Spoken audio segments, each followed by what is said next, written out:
Before we start, just a quick reminder to hit that subscribe button. Only 2% are subscribed. At 1,000 subscribers, I'll be posting a special video. The plate hit the wall right next to my head. My name is Mark, I am 35, and I actually ducked.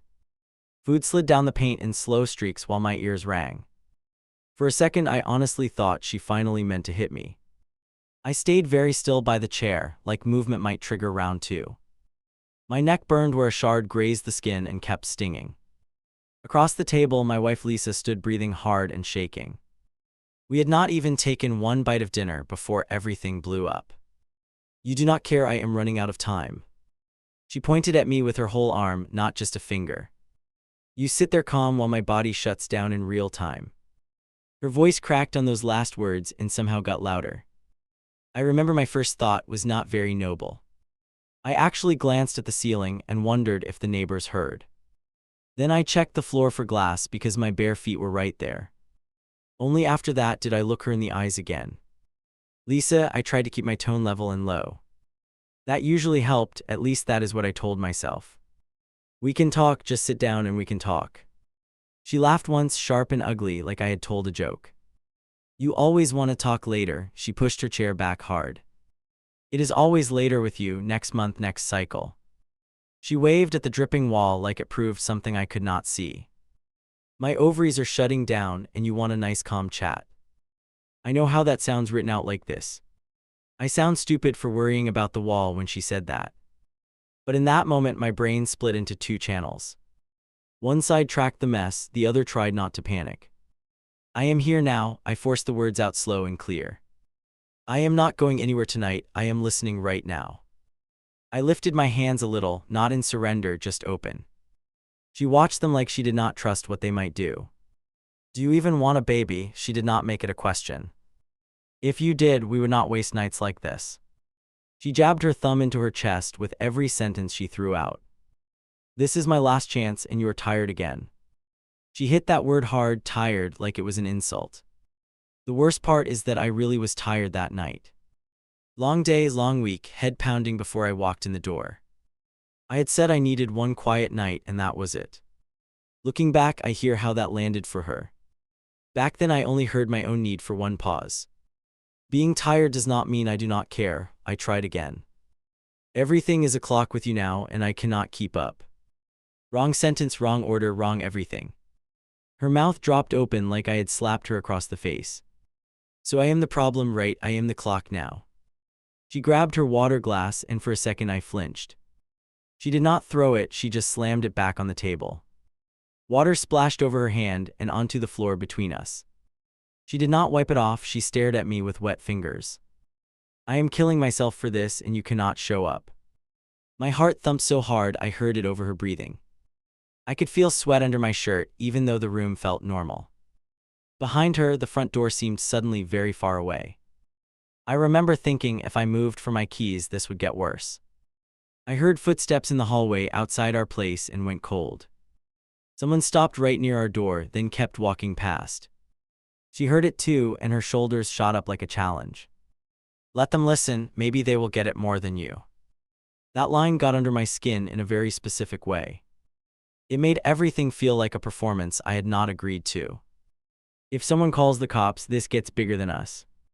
My voice came out softer than I wanted, and I hated that.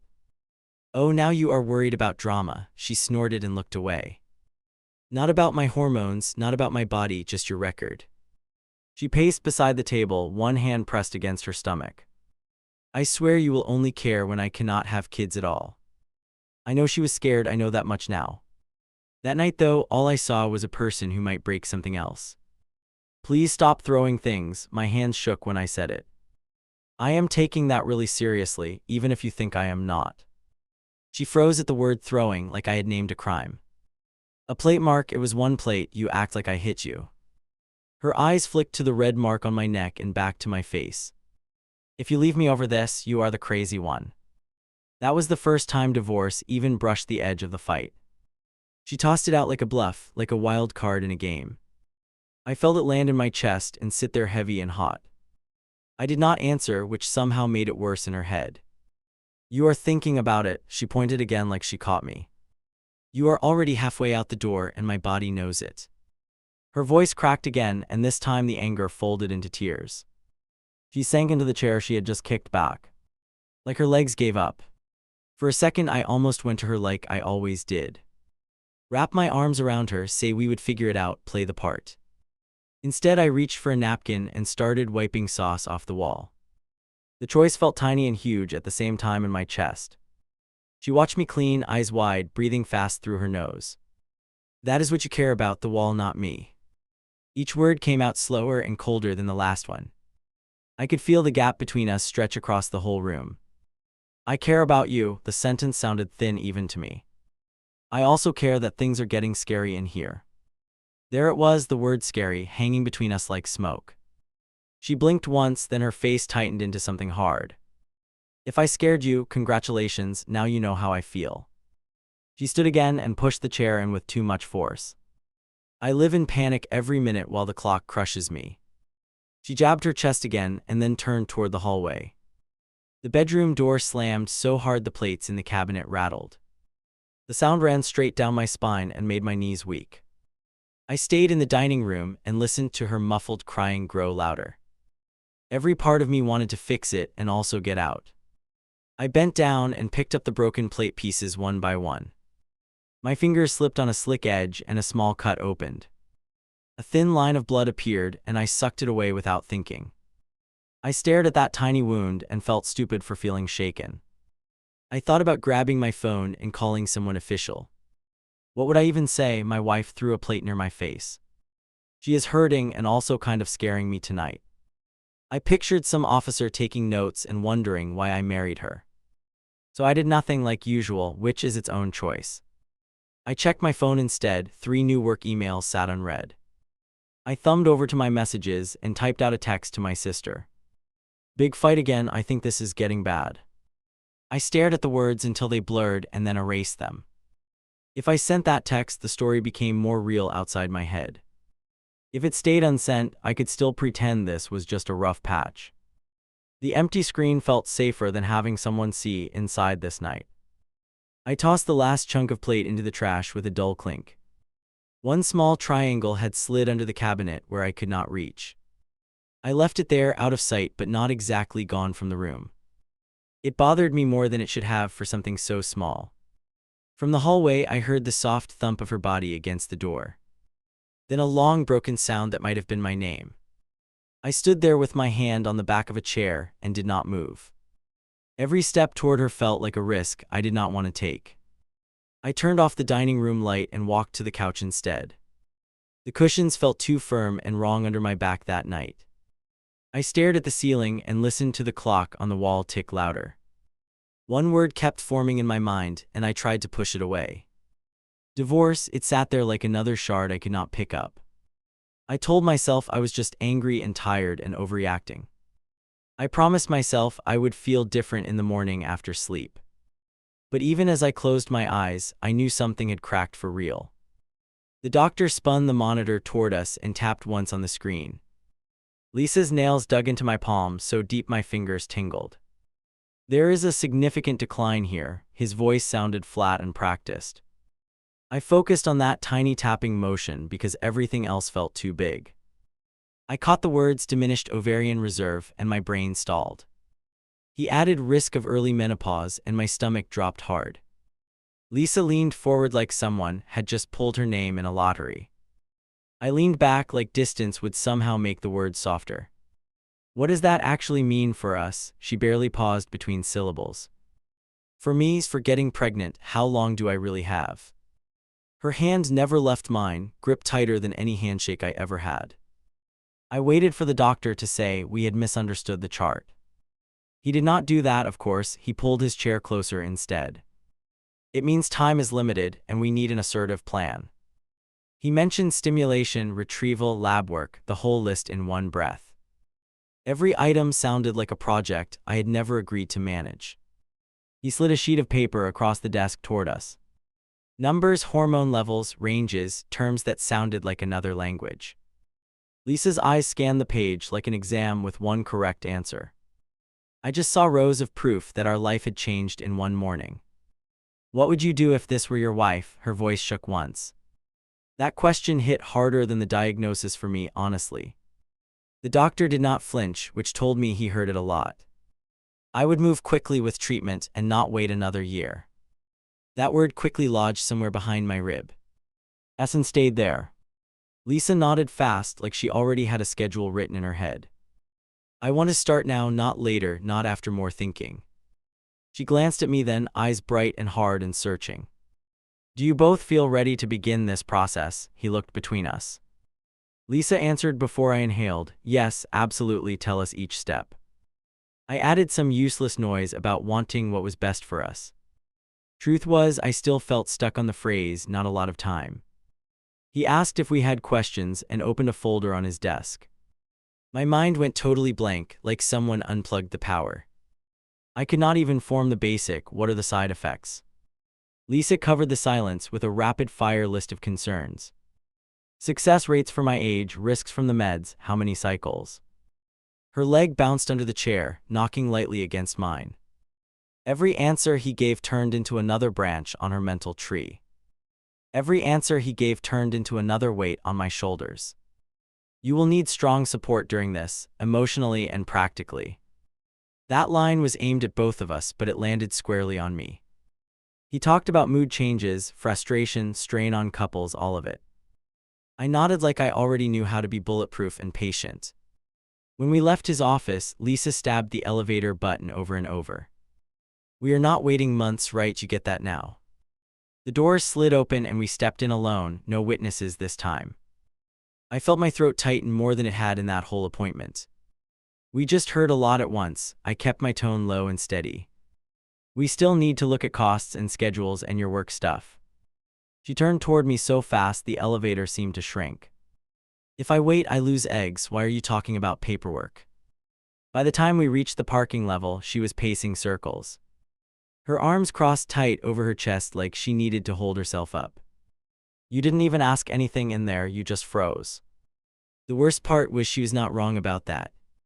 I trusted him to explain what mattered. I tried to sound confident. I did not want to waste time on things we can read later. She let out this bitter half-laugh that bounced off the concrete. You always think we can read later. My body is not a manual. We sat in the car without starting it, key still out of the ignition. She pulled the printout from her bag and shoved it into my hands. Memorize this, we do not have room for mistakes anymore. The paper shook a little, I could not tell whose hand caused it. On the drive home, she started mapping out every next move aloud. Blood work this week, meds the next, maybe retrieval right after that. She assigned tasks like we were planning a work project with deadlines.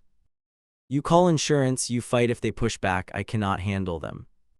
I agreed before I even knew what I was agreeing to exactly. Anything to keep her talking about steps instead of spiraling again.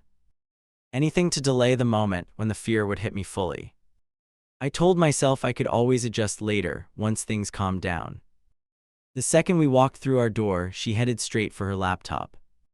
Within minutes, there were multiple tabs open with studies and forums. I hovered near the doorway like a guest, waiting for permission to enter. Do you want something to eat? It sounded weak even as I offered. Food can wait, this cannot, come look at this. She waved me closer and pointed at a graph on the screen. Look how fast the numbers drop after this age, this is me soon. Her voice thinned on that last word and my chest pulled tight. I lowered into the chair next to her and leaned in close. Stories from strangers filled the screen, success and failure all mixed. Every happy ending she read out loud, every loss she read quietly. Her hand found my knee and pressed down like she needed an anchor. At one point, she turned the monitor toward me more than herself. You see why I am panicking all the time now, right? The way she asked made it sound like a test with only one answer. Yeah, I get it, we will do whatever we have to do. That sentence left my mouth before my brain caught up with it. I watched it land on her face like a promise sealed in writing. Whatever we have to do, she repeated it slow and almost calm. I knew in that moment those words would be thrown back at me someday. Hours later, long after dark, she was still scrolling through research. My eyes burned and my muscles ached from sitting on the same spot. Maybe we should take a break for tonight, I stretched my back. Her head snapped toward me like I had suggested giving up entirely. A break is how people end up childless, her voice came out harsh. You can sleep later, my hormones are not waiting for your energy. She turned back to the screen and clicked open another thread.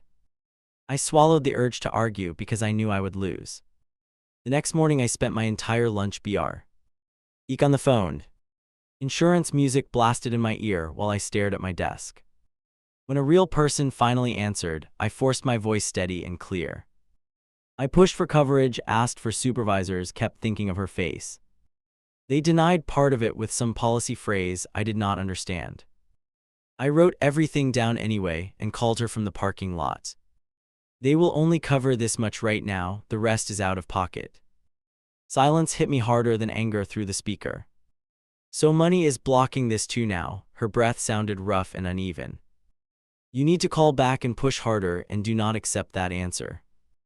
My head pounded and I stared at the building entrance I should re-enter. Yeah, I will call again after work, I promise. I did call again that same day, even though my boss frowned at my absence. I leaned against the hallway wall and repeated our case to another stranger. By the end, my throat hurt from talking and my patience was gone. When they finally budged a little, I thanked them like they saved her life. That night, I gave her the updated numbers at the kitchen table. She circled amounts with a pen, mouth set in a hard line. Still not enough, but better than before, keep pushing them. She placed the pen down and looked at me like I was her representative now. A week later, we sat in a small room at the clinic for training. A nurse laid out syringes and vials and explained each step slowly. Lisa's hands trembled when she tried to draw up the dose. Halfway through, she turned the needle toward me with a small nod. You do it, I cannot, I will mess this up. The nurse watched while I copied the motions she had just demonstrated. I kept my breathing even and my grip firm on the syringe. Inside, every part of me wanted to walk right out of that room. Afterward in the car, Lisa rested her head against the seat. You were steady in there, I need you like that for all of this. The way she said all made me picture months of injections and appointments. I told her I could handle it even though I was not sure at all. Soon every day revolved around her treatment plan on the fridge. Pills at certain hours, calls at others, shots on specific nights. If I glanced at my phone instead of the schedule, she noticed instantly.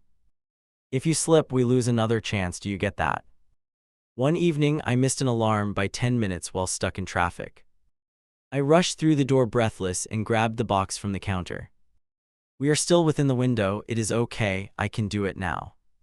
She stared at the clock on the microwave like it had betrayed her. You forgot, that is how much this matters to you. Her voice rose with each word until it filled the room.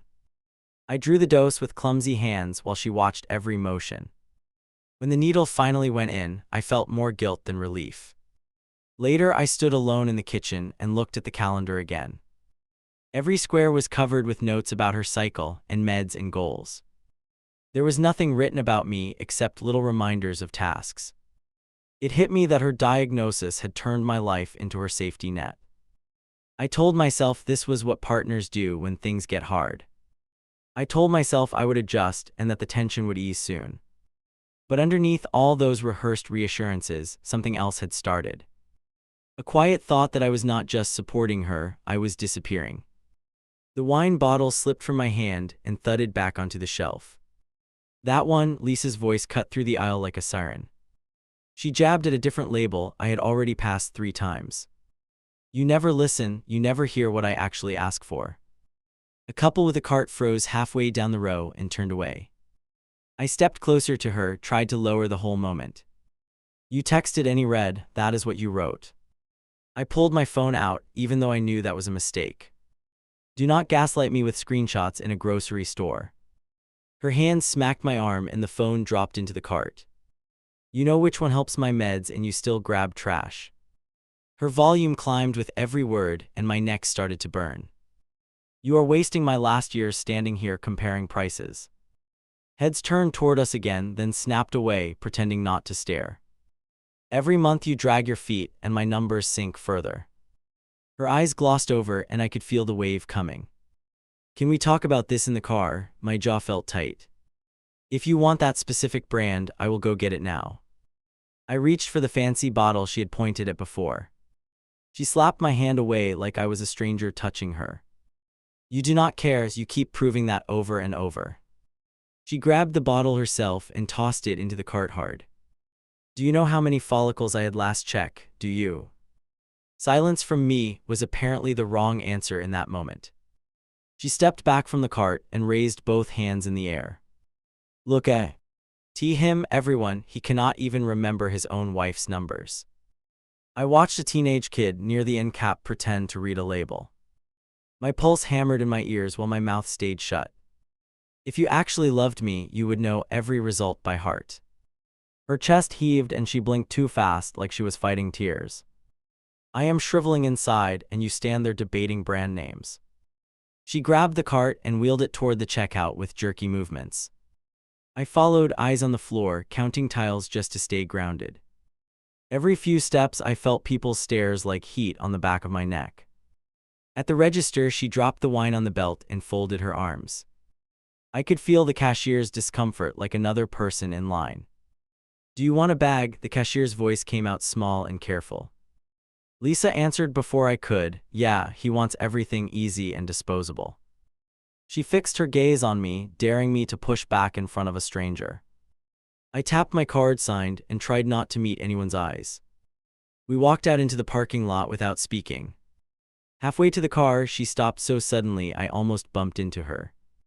If we leave it like this, I will explode. Her hands were shaking.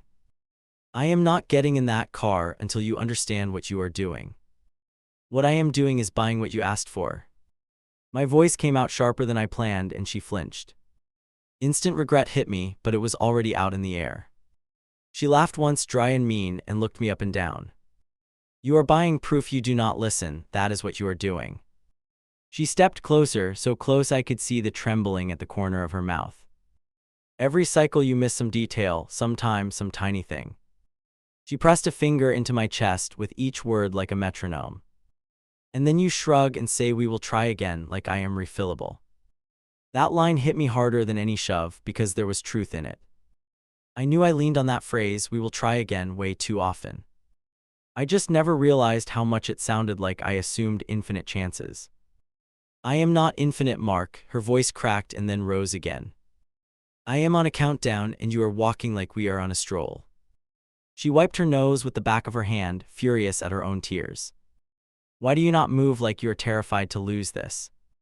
I should have said something better than what came out next. I am moving, I am calling, I am jabbing you every night. The words sounded cold and clinical the second they left my mouth. Her expression went from wounded to furious in an instant. Wow, you really just reduced my body to your chore list. She nodded slowly like she had finally found the core argument. Do you write it down next to taking out trash and checking emails? I opened my mouth, then closed it again, fully trapped. She stalked the rest of the way to the car without waiting. I trailed behind, carrying the bag like it weighed 50 pounds. Once inside, she turned toward the window and buckled her belt. I drove home in near silence, her sniffles the only soundtrack. That night after she went to shower, I pulled out my phone. I opened the Notes app and started a new entry without thinking. Grocery store meltdown over wine date, shouted about countdown. My thumb hovered over delete for a long moment and then moved away. I added another line about the finger in my chest and the spectators. Not to build a case, at least that is what I told myself then. I just needed something outside my head to confirm it happened that way. Memory felt flexible when every fight ended with me apologizing. The notes kept stacking up over the next weeks. Through remote when I suggested rescheduling monitoring appointment. Called me selfish for needing sleep before early work meeting. Yelled in the hallway so neighbors would hear words like neglectful. Each entry was short and blunt, just enough for me to picture it later. Reading them back to back made my stomach twist and my jaw clench. Still, every time, the fights ended with me saying sorry first. Some nights I honestly could not remember what I was apologizing for. One evening, after a tough injection, she yanked her arm out of my grip. You hesitated, you must want this to fail. Her eyes were wild. I had paused half a second because the alcohol swab slipped in my hand. That tiny delay turned into a full accusation about my secret intentions. You are sabotaging this so you can leave me without guilt. She paced the bedroom, both hands pressed into her hair. Then you can tell everyone you tried and my body just quit. The idea startled me because I had never even formed that thought. I slept on the far edge of the mattress that night. Every time she shifted, my muscles tensed, waiting for another explosion. In the dark, I quietly typed another line into my phone. Accused me of wanting her to fail after injection hesitation.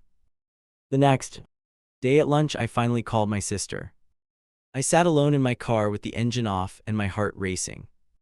Things at home are intense, I started, which was a ridiculous understatement. She listened without interrupting while I rushed through a recent list. Does she ever throw things at you? My sister's question came out slow. I stared through the windshield at nothing and said, once. A long pause stretched between us, heavier than any advice. Then came the question I had been ducking even from myself. Do you feel safe there? Her voice dropped, careful and steady. My first instinct was to shrug it off and make a joke. Second instinct was to finally tell the whole story, plate and all. What I actually did was lie. Yeah, I am fine, it is just a lot right now. The words tasted wrong as soon as they left my mouth. I could almost feel her frown through the silence on the line. If you ever are not fine, you call me day or night. We hung up and I sat there staring at the steering wheel. I knew she did not fully buy my answer, she never did when I talked like that. But I also knew that once I called it unsafe out loud, something changed forever. So I kept it slippery and vague, and told myself I was protecting Lisa. Later that week, I met my friend Nate for coffee after work. He took one look at me and raised his eyebrows. You look wrecked, man, what is going on at home? I stared into my cup longer than anyone needs to stare at coffee. I think the hormones are hitting hard, I started, voice low. She screams, throws stuff, accuses me of wanting her to crash. My leg bounced under the table, tapping against the chair leg. I keep telling myself it is temporary, but it keeps getting worse. Nate leaned back and folded his arms, eyes fixed on my face. If a guy told you his partner shattered plates near his head, would you call that temporary? I did not answer because we both knew the honest response. He sighed and ran a hand over his jaw, choosing his words. Do you feel safe in that apartment? He finally asked it straight. Instant flash of glass on the wall popped in my brain. Instant flash of her finger drilling into my chest in the parking lot. I swallowed all of that and forced a laugh. Yeah man, I am good, just tired. The lie rolled out easier this time. I just need to tough it out until we see how this works. He did not look convinced, not even close, but he let it drop. We moved to sports talk while my pulse still raced. That night, lying on the couch again after another blow-up, it hit me. Two people who knew me well had asked the same question. Not are you happy or are you stressed, but are you safe? And both times I had chosen to lie and keep everything pointed at the treatment. I want to say I changed something right there that I woke up. Instead, I opened my notes app and added one more line to the list. Family and friend both asked about safety, answered yes, felt no. Then I locked the screen and stared into the dark, waiting for the next storm. The laptop hit the floor before I understood she had grabbed it. 1 second it was open on the table, the next it was airborne. A dull crack shot through the room when it landed on the corner. My whole body lurched forward like someone yanked a rope through my chest. I dropped to my knees and pulled it toward me with both hands. The screen flickered once, then went black with a quiet click. My pulse roared in my ears, louder than her breathing behind me. I swear I could feel my career slipping out through that dead hinge. Look at you, her voice shook, but the words came out sharp. You finally move fast when it is something you actually love. She pointed at the broken laptop like it was another woman in our house. If that had been me on the floor, you would not jump like that. That machine has everything from work on it. My throat felt dry. If I lose those files, I am screwed. This is not just a toy. I knew I sounded defensive and cold, and she latched onto that tone. Her mouth twisted and she let out a bitter little laugh that stung. Exactly, you just said it, you're screwed, not we, only you. She took a step closer, still breathing hard from whatever switch had flipped. I am here falling apart and you worry about your precious projects. Her foot nudged the busted corner like she wanted to kick it again. I set the laptop on the couch as gently as if it were alive. My hands would not stop shaking, which only made her angrier somehow. You threw it at the floor during a fight, Lisa. That is not normal. The word normal did something to her face like a slap would have. Do not you dare act like I am unhinged for wanting a child. She jabbed her finger toward the fridge where the schedule still hung. Every day I am closer to never hearing someone call me mom. Her voice climbed at the end and scraped across my nerves. I am not calling you crazy for wanting that. My jaw clenched tight. I am saying launching electronics during arguments is crossing a line. I could feel myself raising my own volume to match hers without meaning to. That always made things spiral faster, and I knew it even as I did it. Oh, you care about lines now. Where were those lines months ago? She spread her arms wide like she was addressing an invisible audience. You stood by while the clock chewed through my chances and shrugged. Her eyes glistened, but the anger burned right through the tears. You think I do not notice you checking out women without panic? That accusation came out of nowhere, sharp turn in the road. You look at them and see possibility, and you look at me and see expiry. She spit that last word like it tasted awful in her mouth. I opened my mouth, closed it, then tried again slower. I have never once thought of you as expired, not ever. It sounded ridiculous out loud, and she rolled her eyes hard. You did not deny the other part though, younger women everywhere. Her hand flew toward the laptop again, and my body reacted first. I stepped between her and the couch and lifted both palms. Do not touch it again, please. I need that to keep my job. I heard the edge of panic in my own voice and hated it. Oh, now I see the truth. The job matters more than the marriage. She moved in closer until we were almost chest to chest. You would protect that thing with your body. I just watched you. She thumped her fist lightly against my sternum and did not back away. A loud thud sounded on the shared wall right then, someone reacting. We both froze and stared at the drywall like it might talk. Another knock followed on our front door, short and insistent. My stomach flipped because I knew exactly where this was heading. Do not answer that, she hissed it and took a half step back. The knocking came again, harder this time than a muffled voice. Everything okay in there? It was the neighbor from across the hall. I could not hide the laptop mess, and we both knew it. I walked to the door slowly while she dragged in long breaths. When I opened it a crack, he leaned in just enough to see my face. Thought I heard something heavy hit the floor, just checking. His eyes slid over my shoulder toward the living room and widened. We are fine, it was an accident, something fell, that is all. I forced a weak smile and stepped out into the hall a little. Behind me, Lisa's tone changed so fast it made my skin crawl. Sorry about the noise, we dropped his computer like idiots. She even let out a small laugh, light and almost charming. I got clumsy and it slipped while we were moving things around. She walked over and touched my arm like we were a cute bickering couple. The neighbor relaxed a notch, but he still looked unsure. As long as you both are okay, just wanted to make sure.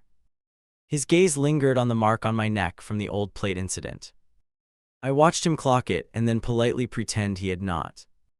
Yeah, all good, just a bad drop, thanks for asking. He nodded, murmured something about quiet hours, then retreated. The door clicked shut and the building noise faded again. Her hand slid off my arm the instant the lock turned. The sweetness dropped from her face like someone shut off a light. You love this little show for neighbors, huh? Always performing. She walked back toward the couch and glared at the broken device. You make me look like some clumsy wife who just trips over everything. Her fingers curled into fists at her sides while she stared. I was trying to keep him from calling anyone else. My shoulders sagged against the door, suddenly heavy. If he thinks there is violence in here, this turns into a report. I realized I had used that word out loud and winced. Violence, her head tilted slightly and the room felt smaller. You are really calling this violence now? A dropped laptop. She took a slow step across the room like a predator testing distance. Next you will say you are a victim of my hormones. I am saying throwing things at the floor near me is not okay. My voice dropped lower because shouting would only feed the fire. That computer is how I pay bills, keep our appointments, all of it. I heard my own fear bleeding through and saw her latch onto it. If you cared this much about my uterus, we would be pregnant already. There it was, the cruel line I knew would show up sooner or later. You would never have let time slide the way you protect that screen. She tapped the dark monitor with one knuckle and shook her head. I moved fast here because you created the emergency. The second I said it, I wanted to drag the words back in. Her eyes widened and then narrowed into pure rage. So you are blaming me for damaging the only thing you love. She turned away and swept her arm across the coffee table. A stack of clinic papers crashed onto the floor in a messy fan. Appointment reminders flutter. Head under the couch and out of reach.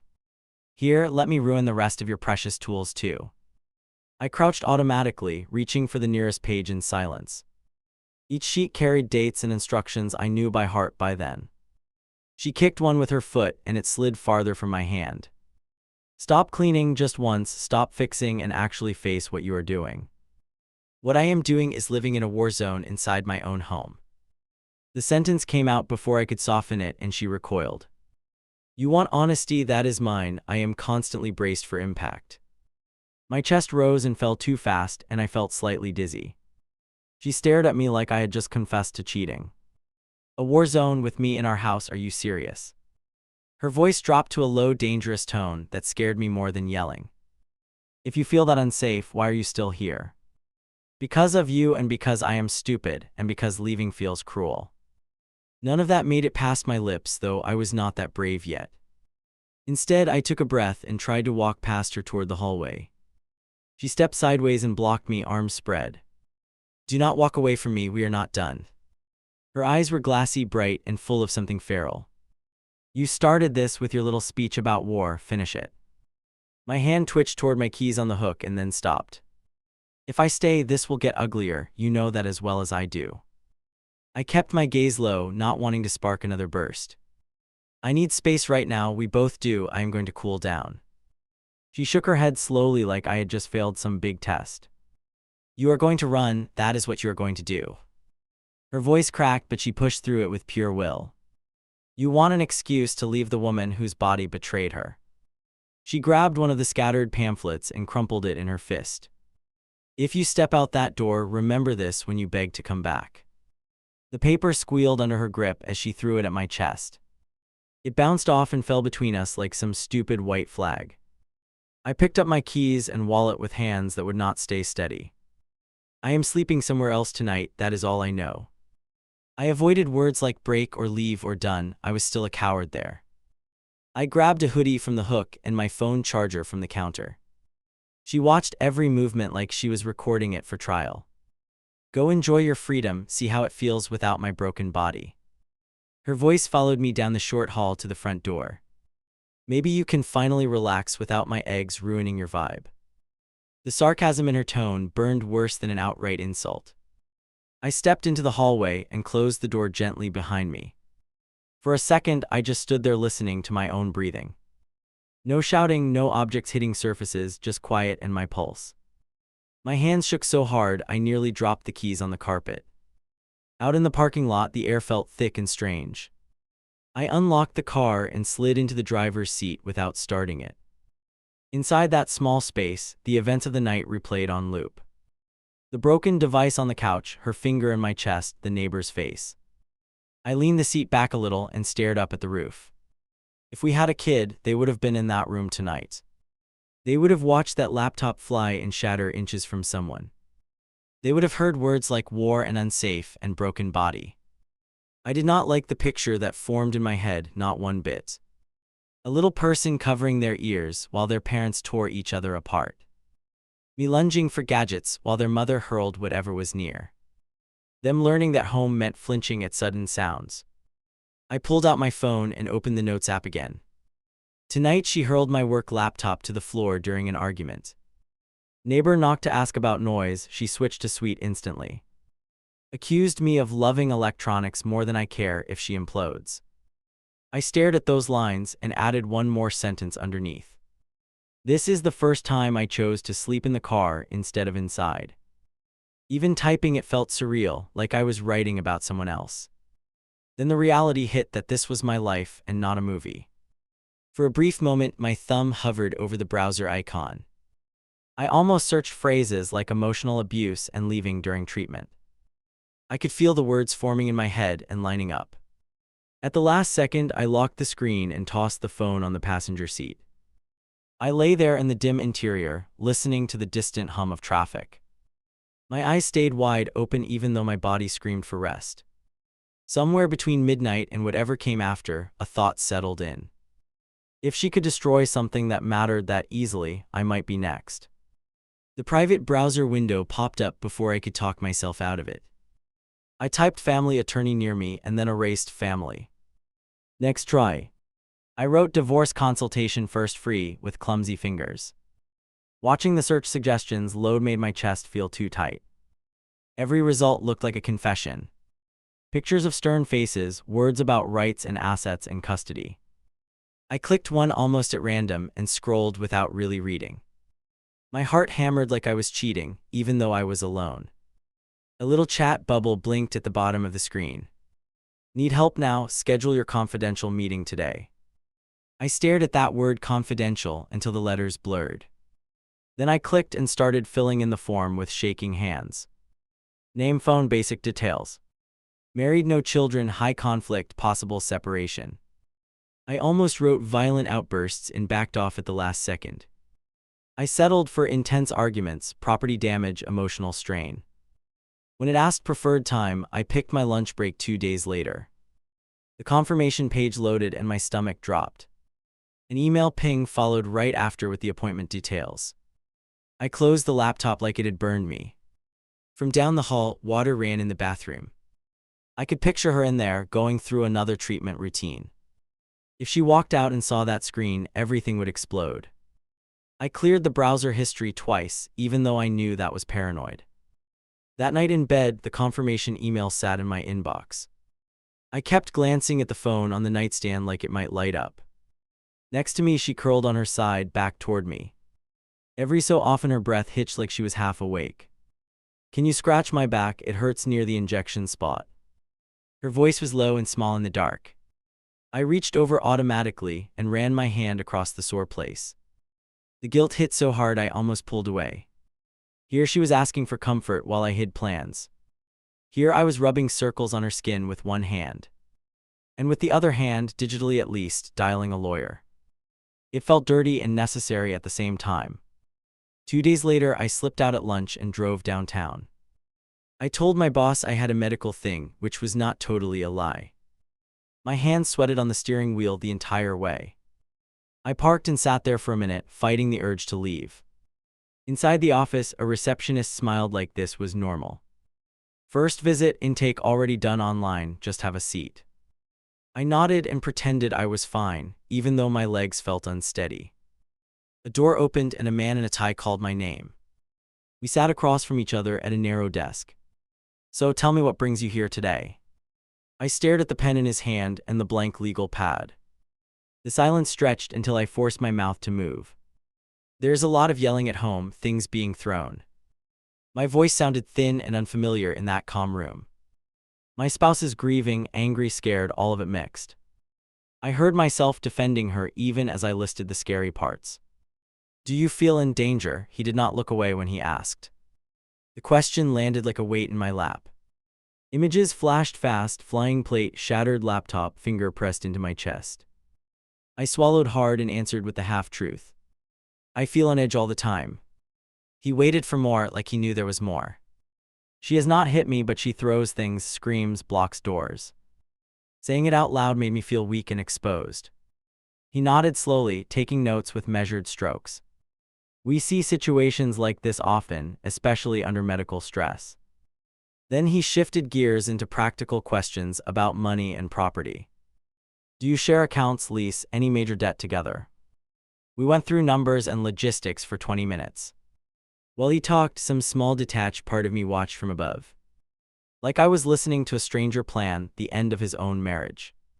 He explained no fault and grounds and all the usual terms. At this point, you are just gathering information. He emphasized that twice, maybe to soothe my face. You are allowed to know your options while you decide. That line helped and hurt at the same time. People stay for many reasons, especially when there is illness. He looked at me like he had said this to plenty of others. The question becomes what you can tolerate without losing yourself. That phrase lodged somewhere deep and would not shake loose. At the end, he slid a plain card across the desk. If you choose to move forward, call this direct number. My fingers closed around it like it was both lifeline and weapon. I tucked it into my wallet next to my driver's license. On the drive back, every red light felt like punishment. I kept replaying his question about danger in my head. My answers sounded small compared to what some people survive. Part of me wondered if I was just being dramatic. When I walked through the apartment door that evening, she was waiting. Fertility paperwork spread across the table like a new project. You are let. Blood workplace is closing, did you forget? Her foot tapped quick and sharp under the chair.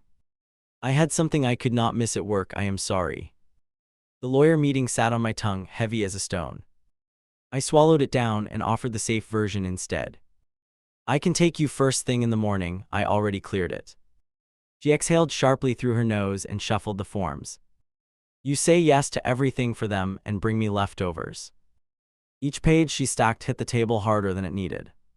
She did not ask what the appointment had been, which somehow hurt more. That night I booked a therapy visit on my phone. Different office, different professional, same quiet panic behind it.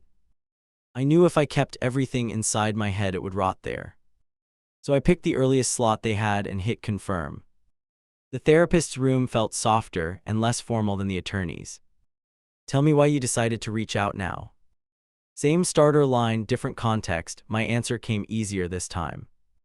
Because I am considering leaving and I hate myself for it. We sat there while I tripped over the story. I described the broken objects, the shouting, the accusations. I also described injectable meds, test results, the fear under everything. I know she is suffering and I still resent her. What does that make me? She leaned forward a little, expression focused but not shocked. It makes you human, not a villain. She asked about my sleep, my appetite, my support system. The support question almost made me laugh. A couple relatives know it is rough, a friend knows some details. I picked at a loose thread on my jeans to avoid eye contact. I keep minimizing it when I talk though, make it sound normal. My voice dropped when I added, I do not want them to hate her. Do you hate her? The therapist's tone stayed even and low. The honest answer jammed in my throat for a second.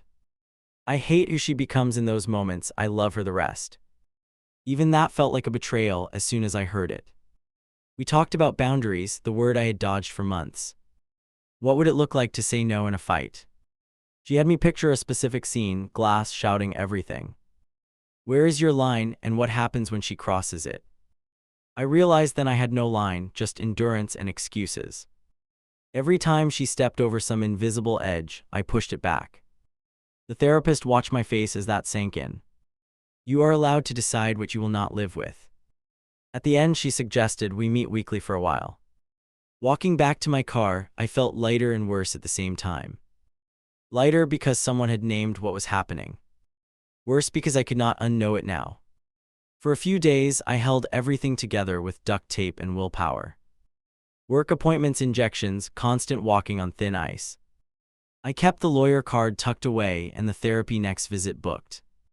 I did not change anything yet, just watched more closely. The blow-up over the card started on a random Wednesday.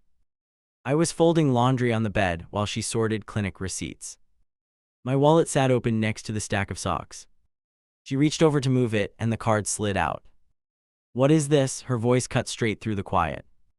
I looked up and saw the office logo in her hand.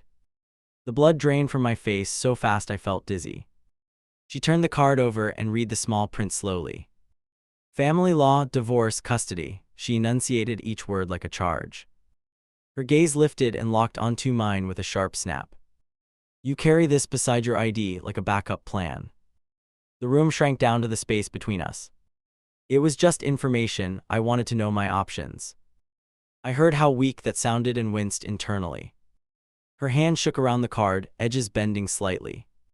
You sat with a lawyer while I schedule another round of meds. She tossed the card onto the bed like it was contaminated. How long have you been planning your little escape route? Her breathing grew rapid, shoulders rising and falling in jerks. Did you go before or after you slept in your car? I opened my mouth and no sound came out at first. After I went after the laptop incident. She laughed harsh and wild and grabbed a pillow off the bed. That is your story now, poor frightened husband saving his precious computer. She flung the pillow across the room, then another, then a folded shirt. Soft things, nothing that could break, like she was half controlling it. I am here injecting myself for us, and you meet attorneys in secret. Her voice climbed with every word until it rang in my skull. I do not want to blindside you later, I tried again. If I ever decided to leave, I needed to understand how. That honesty only made it worse, obviously.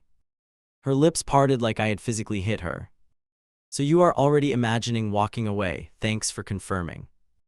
She stepped closer, crowding into my space. Near the dresser. Tell me, did you at least wear your ring to that meeting? Her eyes flicked to my hand like she might rip it off. I have not filed anything, I have not signed anything. My pulse pounded so loud I barely heard myself. I went because I was scared and confused and needed clarity. The words tumbled out rough and desperate. Scared of me or scared of missing your chance at a less damaged wife? That one went straight to the gut, no warning. You want a fresh start with someone young and fertile, right? She said fertile like it was a profanity. That is not what this is about, stop putting that on me. My hands clenched into fists at my sides to stay still. This is about me not knowing how much more screaming I can take. There it was out, the thing I had held back.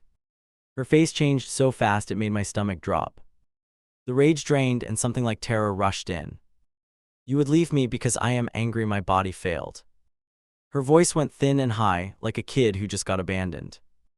I would leave because I do not feel safe or heard. I forced each word out, steady as I could manage. I cannot keep living with objects flying and doors blocked. My throat burned, but I kept going. She sank down onto the edge of the bed suddenly. Her shoulders shook, but the tears did not soften the blow. If you walk now, everyone will know you dropped your wife when she broke. She pressed her palms into her thighs, gripping hard. You will be that guy at parties, the one who violated. She looked up at me through wet lashes, eyes fierce.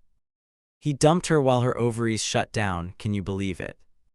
She even mimicked some imaginary friend's voice. I pictured it without meaning to. People whispering, coworkers judging, family picking sides. My parents asking how I could do that to her. It painted me as a monster in every version. If you really loved me, divorce would not even cross your mind. She wiped her cheeks with rough movements, like the tears offended her. You would stay no matter how ugly this gets, that is what vows mean. Her words hit me harder than any object ever had. I did not vow to be a target so someone else can process pain. The sentence slipped out before I could polish it. Her eyes widened, shock and fury crashing together. She stood again, closer than before, breathing fast. Then say it clearly, she whispered, voice shaking, you want out. The air between us felt thick, like it might crack. I want peace, I want safety, I want to stop being scared.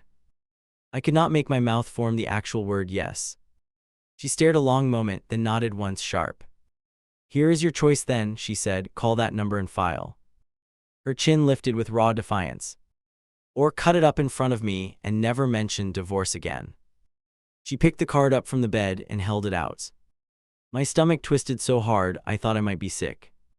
2 inches of glossy paper, and somehow my entire life balanced on it. My hand moved toward it without my brain's permission. Fingers closed around the edges and heat rushed to my face. If I destroyed it, I was locking myself in no matter what came next. If I kept it, I was admitting I might leave a woman in crisis. Either way, I ended up the bad guy in my own story. I stood there in the quiet room, card in my grip, heart pounding. She watched every twitch of my hand, every breath. Show me who you are, she whispered, eyes never leaving mine. I had never felt more trapped and more responsible at the same time. I bent the card once and it creaked. Her eyes widened, locked on my fingers. If I snapped it, I was trapped with her fury forever. If I didn't, I was the man walking away from a sick wife. Do it, she whispered, jaw tight. Show me I matter more than your exit plan. My thumb pressed harder into the middle ridge. Instead of tearing it, I lowered my hand.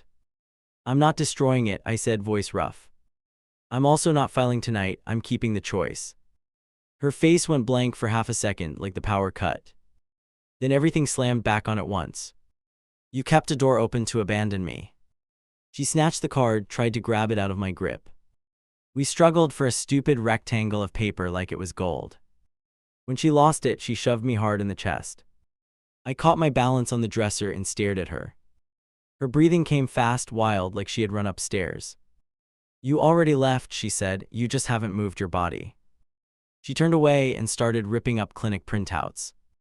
Paper shredded in her hands, fluttering down around her feet. There, she threw strips at me, now you have space to escape. A few pieces stuck to my shirt, clinging like accusations. I brushed them off and walked out of the room. She followed, bare footsteps quick behind me. You don't get to walk away from this conversation. I pulled my keys from the hook, heart pounding against my ribs. We're no tea fixing anything like this, I muttered. Then when, she snapped, voice climbing, after you file. She grabbed my sleeve and yanked me back toward the kitchen. You think some lawyer will save you from what you're doing. Her nails dug in just enough to sting. I peeled her hand off my arm, one finger at a time. I'll be back later, I need distance right now.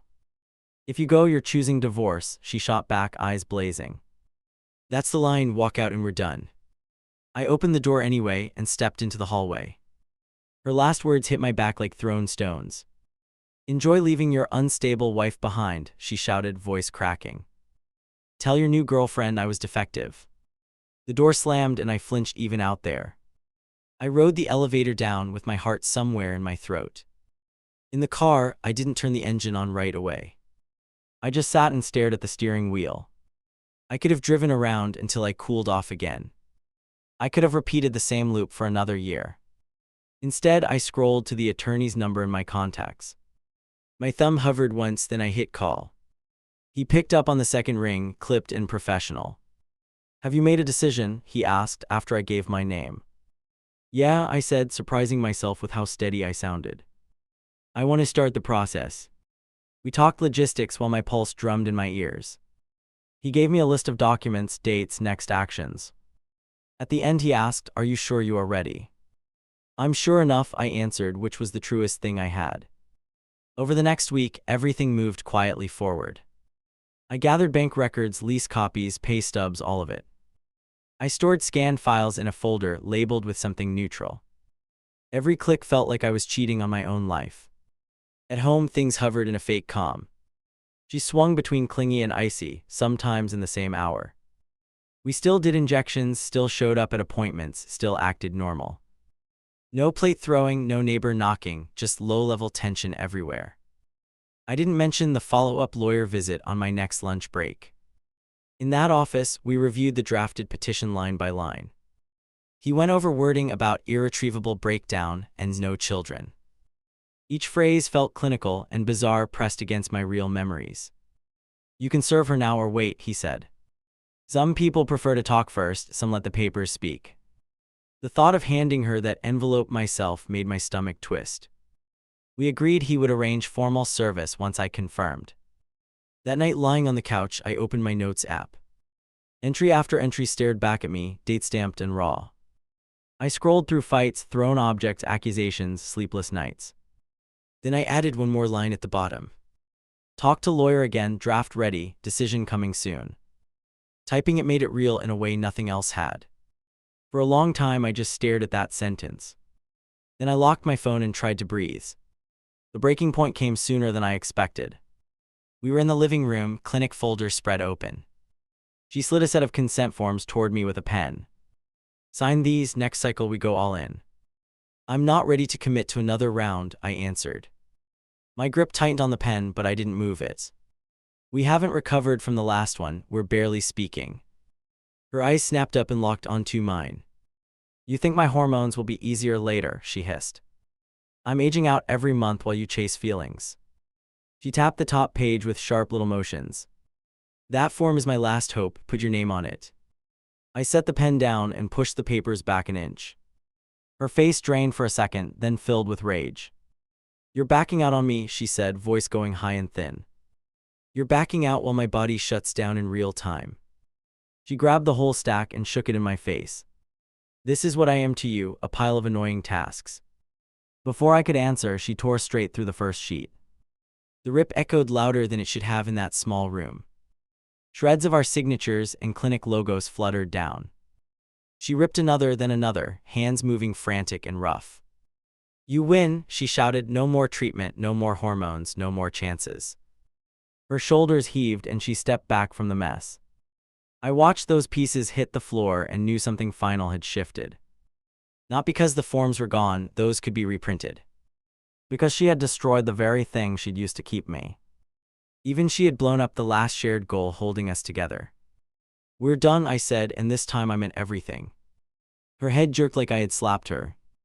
Done with treatment or done with me? She asked, eyes blazing. Both, I answered, even though my voice shook. Silence swallowed the room for a heartbeat. Then she advanced, slow and focused, like she couldn't hear anything else. You are divorcing your wife while she is losing her fertility.